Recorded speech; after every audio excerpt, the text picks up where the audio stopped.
Necesito la silla, por favor. Álvaro, decí hola. Hola, hola. ¿Se escucha bien? ¿Se escucha el hola de Álvaro? Álvaro, habla de vuelta. Bueno, ¿por qué importa Bitcoin, Álvaro? Bueno, bienvenido.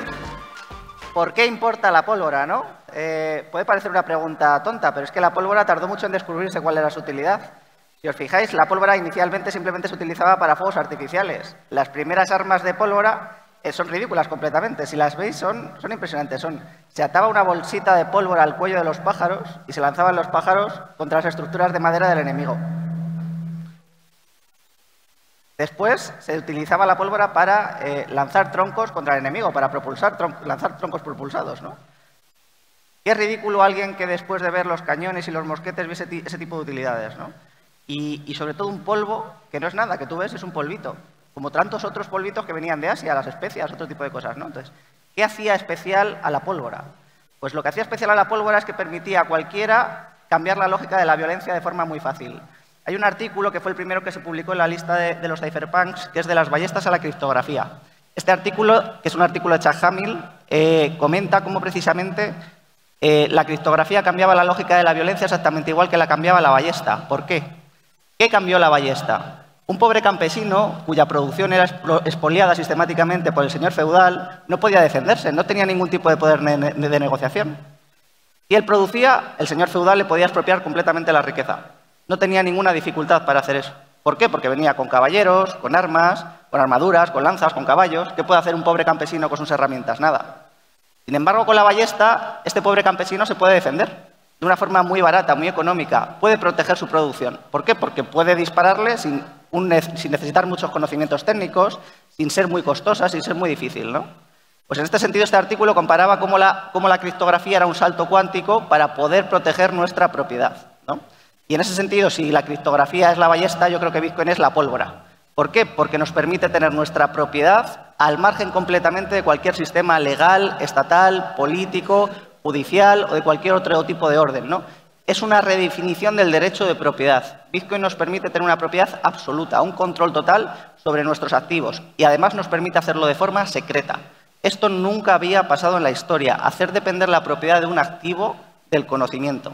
Si os fijáis, Bitcoin tiene pues ciertas dificultades, porque para comprender Bitcoin hay que estudiar muchísimo, ¿no? Yo le he dedicado muchísimas horas simplemente a tratar de comprender cuál es su naturaleza, ¿no? Y por qué Bitcoin y no todas las otras criptomonedas, o en qué se diferencian, ¿no?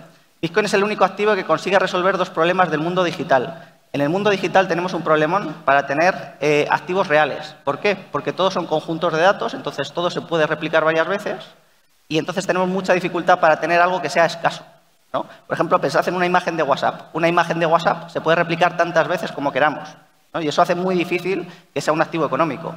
Sin embargo, nosotros para otro tipo de conjuntos de datos metemos un tercero de confianza que los restringe.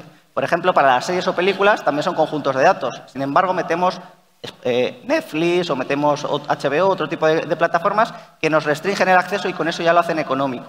Con el dinero y con los activos económicos hacemos lo mismo. Metemos un tercero de confianza que nos impida enviar varias veces esa imagen de WhatsApp o varias veces ese dinero o ese activo económico, ¿no? Entonces metemos un banco, metemos determinadas instituciones, ¿no? Sin embargo, Bitcoin es el único que consigue resolver esos dos problemas históricos que tenemos en el mundo digital, que es el problema del doble gasto y el problema del tercero de confianza. Porque cuando dependemos de un tercero, dependemos de su control, dependemos de... Bueno, para empezar, nos viola la privacidad, ¿no? Somos incapaces de tener privacidad. ¿Por qué? Porque la privacidad es la posibilidad de revelarme selectivamente. Si yo tengo un proveedor de un servicio que pueda acceder en cualquier momento a mi identidad, a mis datos, a mi información, yo por defecto en el mundo digital no tengo privacidad, ¿no? Entonces, al resolver esos problemas, Bitcoin lo que nos da es un activo real digital, ¿no? Esto es muy importante porque es el único activo que lo consigue resolver. El resto de criptomonedas no lo consigue resolver. ¿Por qué? Porque las propiedades de Bitcoin no son propiedades del código. Si las propiedades de la inmutabilidad fuesen de Bitcoin, se podría replicar fácilmente Bitcoin, ¿no? Sin embargo, es de software libre, lo podemos replicar en cualquier otra moneda y esa moneda no tendría las propiedades que tiene Bitcoin. ¿Por qué? Porque las propiedades de Bitcoin son propiedades emergentes del sistema de incentivos que Bitcoin construye. Y esto es importantísimo. ¿Por qué? Porque, claro, si vemos de esta manera, comprendemos esta visión sobre Bitcoin, nos damos cuenta de que no solo es un sistema monetario alternativo, sino que en realidad tenemos la propiedad absoluta de un activo real, sin límites. O Se entiende mucho mejor de esta manera cuando vemos a Bitcoin como un sistema global de derechos de propiedad absolutos. Y eso es impresionante. ¿Por qué? Nosotros actualmente, para tener propiedad, necesitamos a los estados. Necesitamos unos costes enormes en policía, jueces, administraciones, regulaciones, leyes. Sin embargo, para tener propiedad en Bitcoin no necesitamos nada de eso. Y tenemos un control total. Podemos tener una propiedad que podemos hacer con ello lo que queramos sin pedir permiso a nadie y sin que nadie nos la pueda arrebatar ni diluir. Porque eso es una de las propiedades esenciales de Bitcoin, que es que acaba con el riesgo de dilución. Otros activos, por ejemplo el oro tiene un incremento de su oferta del 1,6 del 2% al año. Con Bitcoin no tenemos ese riesgo de dilución. Pensadlo en 10, en 20 años. Un incremento del 2% en 10 años es un incremento del 20%. Es una barbaridad, es una dilución muy grande en ese periodo de tiempo, ¿no? Sin embargo, con Bitcoin acabamos con ese riesgo de dilución y es el único activo que consigue acabar con eso, ¿no? Pues cuando lo entendemos de esta manera, cuando vemos un sistema global de derechos de propiedad absolutos, automáticamente tenemos que pensar en las implicaciones políticas de eso. ¿Qué supone para el Estado que sus ciudadanos, que sus súbditos, porque para el Estado somos súbditos, tengamos un control total sobre un activo, sobre nuestra propiedad, que no pueden diluirnos, que no pueden quitarnos? Pues automáticamente nosotros ganamos mucho poder de negociación. Como ese campesino frente al señor feudal, de repente nosotros tenemos un espacio donde podemos atesorar riqueza e intercambiarla. Podemos poseer un activo y transmitirlo sin que nadie nos lo pueda impedir. Y pensemos, por ejemplo, en las herencias, ¿no? Para ver esto muy claro. Para heredar, en el sistema tradicional, tenemos registros de la propiedad donde tenemos los bienes inmuebles, tenemos notarios, tenemos leyes, jueces, tenemos que pasar por un montón de sistemas complejos. Para heredar en Bitcoin, ¿qué es necesario? Dejarle a tus herederos unas palabras. Ya está. Nadie más se tiene por qué enterar. Se puede heredar lo que sea. Si os fijáis, esto es un cambio que nunca se había conocido en la historia. Nunca habíamos tenido tan fácil proteger nuestra propiedad. Nunca habíamos tenido tan fácil tener algo a nuestro alcance. Y eso tiene implicaciones políticas muy fuertes porque nos devuelve a nosotros el poder de negociación. Frente al Estado, si el Estado nos puede quitar absolutamente todo, nosotros estamos vendidos. Por eso, porque los países donde se instala el socialismo es muy difícil salir. ¿Por qué? Vosotros lo sabéis mejor que yo. Los mejores tienden a huir o a trabajar para el extranjero, ¿no? No tienen la posibilidad de quedarse en el país porque si no, ven como sus ingresos se ven expoliados completamente, ¿no? Dentro es muy difícil hacer algún tipo de oposición porque te van diluyendo tu capacidad de riqueza y tu capacidad de actuación. Con la burocracia y con las leyes te impiden actuar, te dificultan cualquier cosa, ¿no? Te pueden poner cualquier limitación a tu capacidad de actuar.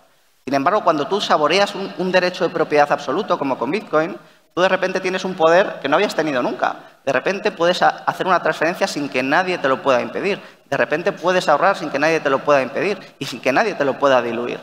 Puedes ver cómo el fruto de tu trabajo prospera y progresa. Eso es para lo que hemos montado todos los sistemas financieros del mundo. Para ser capaces de transportar valor en el tiempo. Para yo, el excedente de producción que tengo hoy, que no se me diluya, que pueda tener eso o más en el futuro, ¿no? Para eso se hacen la deuda pública, para eso se utilizan las acciones, para eso utilizamos los bienes inmuebles, para transportar valor en el tiempo. Pues Bitcoin nos permite precisamente eso, atesorar riqueza sin que nadie más nos la pueda quitar. Pero eso, como comentaba al inicio, tiene unas implicaciones muy fuertes. El propio Hobbes, en el Leviatán, en el capítulo 29, habla de las causas de disolución del Estado. Dice, ¿por qué un Estado se puede acabar? Dice, si los ciudadanos tienen un derecho absoluto sobre la propiedad de sus bienes, el Estado desaparece. Esto cualquiera diría que lo ha dicho un anarquista. Esto lo dice el teólogo del Estado, el principal teórico del Estado. Esto lo dice Hobbes. ¿Qué es Bitcoin? Pues precisamente es ese derecho absoluto de propiedad. ¿Y por qué nos da un poder enorme? Porque nos permite hacer frente al Estado. Con un sabor absoluto sobre la propiedad, que es lo que experimentamos cuando recibimos Bitcoin, nosotros podemos de tú a tú plantarle cara al Estado. Le podemos decir, mira, tenemos esta propiedad que tú no nos puedes quitar. Es muy fuerte, pero con Bitcoin un niño de 5 años puede acceder a propiedad, puede intercambiarla y el Estado no se la puede quitar. Es un poco, si habéis visto Los Simpson, como cuando el señor Barnes le intenta quitar un chupa chups al bebé, ¿no? O sea, no se lo puede quitar. Es muy fuerte, es un cambio que nunca habíamos conocido, porque cambia la lógica de la violencia. Por más fuerza que tenga un Estado, no puede extraer esa riqueza a sus ciudadanos. Eso es impresionante, ¿no? Entonces, cuando lo vemos desde ese punto de vista, ¿qué podemos hacer con ese poder? Porque es una responsabilidad enorme. Nosotros sabemos antes que otros que tenemos acceso a una propiedad absoluta. ¿Qué podemos hacer con ese poder? Bueno, pues eso es sobre lo que tenemos que debatir y esa es la responsabilidad enorme que tenemos, ¿no? yo creo que una de las cosas más importantes es que avancemos hacia nuevas formas políticas, hacia nuevas formas de organizarnos socialmente. Y por eso comparo Bitcoin con la pólvora, ¿no? Si os fijáis, la pólvora lo que hizo fue acabar con la forma en la que se organizaba la sociedad feudal. Esas murallas que protegían a las ciudades durante miles de años, contra la pólvora no pudieron hacer nada, ¿no? Venían los cañones y acabaron con ellos. La caballería, que había predominado en los ejércitos europeos, se acabó, porque era tan sencillo como tener un mosquete y acababas con todo eso, ¿no?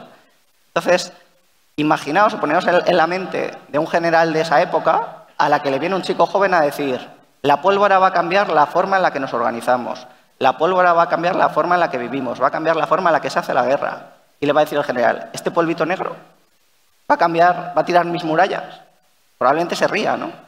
Sin embargo, eso es lo que sucedió, ¿no? Entonces, nosotros estamos en ese momento ahora de ser esos generales, los que tengan responsabilidades políticas o responsabilidades en administraciones o responsabilidades en otro ámbito, a la que nosotros vamos a decirle: esto va a cambiar la forma en la que nos organizamos.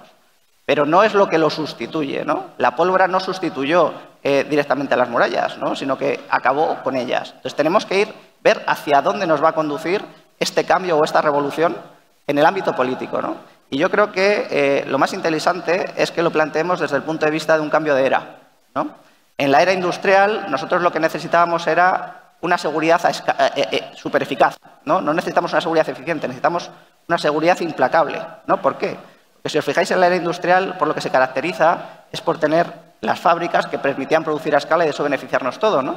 Pero las fábricas son inversiones en capital fijo muy grandes, unas inversiones enormes que necesitan de materias primas para funcionar. Y las materias primas están muy vinculadas al territorio. Además, no solo eso, que el trabajador gana mucho poder de negociación frente a la fábrica, porque la puede paralizar de forma muy fácil. Y los atacantes también la pueden paralizar de forma muy fácil. Es por eso por lo que el Estado se erige como un monopolio de la violencia para garantizar esa seguridad ahí, porque si no, las fábricas no pueden producir. Pero las fábricas, ¿cómo producen? De forma completamente homogénea, ¿no? Nosotros ahora estamos viviendo un cambio de la era industrial a la era de la información. Nuestras grandes empresas ahora no son empresas vinculadas a las materias primas, no son empresas con grandes inversiones en capital fijo, son empresas tecnológicas, el capital es completamente móvil.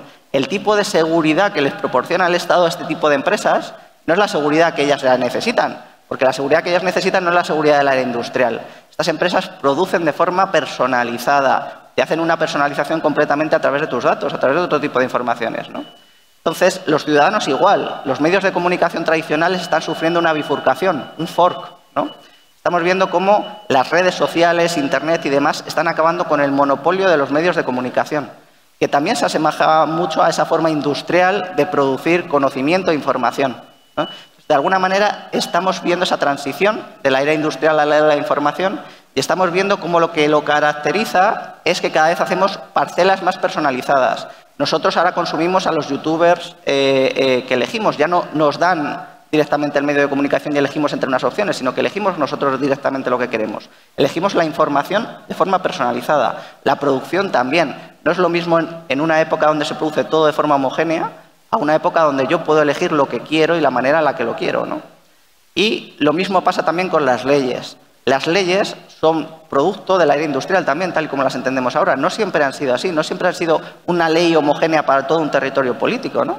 Entonces, si aplicamos esta lógica a la política también, nosotros tenemos que ir hacia jurisdicciones personalizadas, es decir, hacia otro nuevo tipo de organización política que nos permita determinar de forma mucho más local, de forma mucho más personalizada, qué tipo de leyes, qué tipo de vida política queremos llevar. Y es ahí donde yo veo que Bitcoin puede ofrecer un poder de negociación increíble a todos los ciudadanos. ¿Por qué? Porque Bitcoin nos da la posibilidad de negociar un nuevo contrato social. Si el Estado quiere obtener nuestros recursos, nos tiene que dar algo a cambio. Nos igualamos de alguna manera a él porque tenemos algo que él no nos puede quitar. Entonces, si él lo quiere obtener, va a tener que negociar con nosotros. A lo mejor es difícil ver esto desde un planteamiento inicial, ¿no? Porque efectivamente no ha pasado mucho tiempo y los Estados tienen un control absoluto sobre sus territorios, ¿no? Pero si os fijáis, en la era medieval sí que había pactismo. Un rey no podía imponer lo que quería a los señores feudales, ¿no? Tenía que negociar con ellos. ¿Por qué? Porque los señores feudales tenían ejércitos también que podían negarse a aceptar los tributos que le imponía el rey, ¿no? De alguna manera eso es lo que nosotros hemos perdido. Nosotros hemos perdido la capacidad de negociar. Nosotros hemos perdido el poder de negociación. Y es eso lo que Bitcoin nos devuelve. Bitcoin nos devuelve el poder decidir sobre nuestra propiedad. Y eso, si lo juntamos precisamente con otra de las virtudes de esta nueva era de la información, es lo que nos permite agregar poder de negociación. ¿Por qué? Porque en la era industrial tú tenías que inundar el mercado con productos. En la era de la información tú puedes hacer una producción muy personalizada porque puedes agregar la demanda, ¿no? Si os fijáis, vamos a verlo con un ejemplo. Los libros, ¿no? Para vender libros antes tú tenías que inundar todo el mercado de libros. Tenías que poner libros en cada escaparate. Ahora no. Ahora tú puedes ser una personalidad de Internet, generar tus propios libros y venderlos a través de Internet directamente. No necesitas ir directamente a las tiendas, ¿no? Pues aplicad esto a todos los ámbitos de la vida. ¿Por qué? Porque es precisamente esa personalización, esa capacidad de personalizar todos los ámbitos, la que nos va a permitir con Bitcoin negociar con el poder político para hacer jurisdicciones personalizadas, que yo he llamado micrópolis, ¿no? Entonces, eso es lo que yo creo que más debemos luchar por ello, ¿no? Y para eso creo que humildemente, servirá a Bitcoin principalmente, ¿no? Para cambiar la forma política en la que vivimos actualmente.